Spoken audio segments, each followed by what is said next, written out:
মাঝে মাঝে মনে হয় জীবন এখানেই শেষ, এই জীবনে মনে হয় আর কিচ্ছু পাওয়ার নেই, সব আনন্দ সব কিছু শেষ হয়ে গেল, এমনটা আমার মনে হয়েছিল।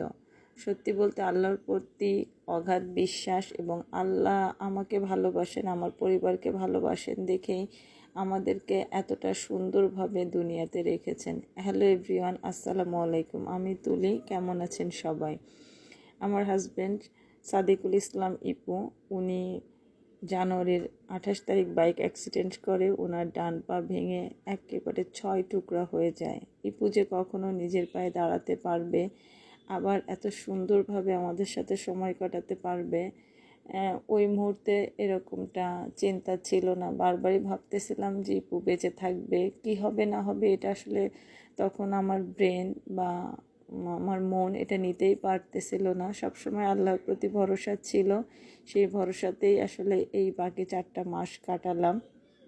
আলহামদুলিল্লাহ, কাকতালীয়ভাবে যেটা হলো, আমরা ডাক্তারের কাছে যাই মে মাসের 27 তারিখ। যাওয়ার পরে ডাক্তার বলেন যে ইপু পুরোপুরি সুস্থ, সে চাইলে এখন অফিস করতে পারবে, সে স্বাভাবিকভাবে হাঁটাচলা করতে পারবে।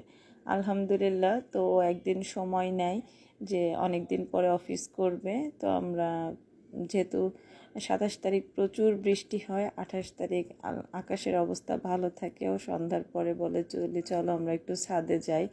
তো বাসায় ফানুস কেনা ছিল, আমরা ওর অফিস যাওয়া উপলক্ষে নিজেদের মধ্যে একটু সুন্দরভাবে সেলিব্রেট করলাম। সত্যি কথা বলতে এটা সবাইকে বলবো যে ভালো থাকার জন্য, নিজের পরিবারকে আপনজনকে আনন্দে রাখার জন্য অনেক কিছুর দরকার হয় না। ছোট ছোট বিষয়টাকে প্রাধান্য দিলে, ছোট ছোট মুহূর্তটাকে সুন্দর করে তুললেই কিন্তু আমরা আনন্দে থাকতে পারি।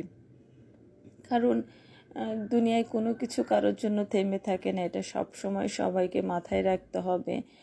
আর কারোর জন্য কারোর ক্ষতিও হয় না, ক্ষতি যে যা করে সবাই সবার নিজের জন্যই করে।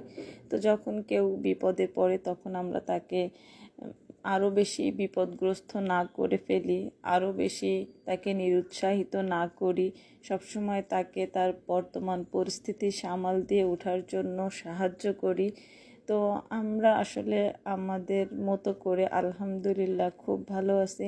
আর সব থেকে বড় ব্যাপার, সব থেকে বড় বিশ্বাস এটা যে আল্লাহ আমাকে, আমার পরিবারকে ভীষণ ভালোবাসে, এই জন্য মনে হয় আমরা ভালো আছি। তো সবাই বিপদে কখনোই হাল ছাড়বেন না, মনে সাহস রাখবেন।